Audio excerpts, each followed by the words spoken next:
Hey everyone, welcome back to the channel. Today I'm gonna show you how to enable FPS counter in Valorant. So, knowing your frames per seconds or FPS isn't just a way to know how fast your game is running. It's also crucial information that affects your performance in-game.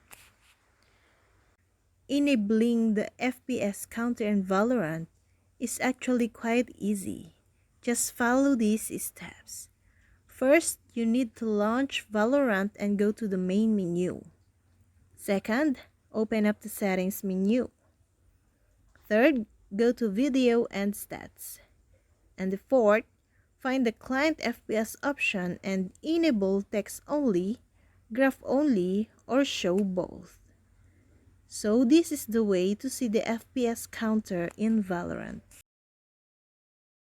I hope this video helped you guys. For more videos, subscribe to our YouTube channel. Thank you for watching. See you again.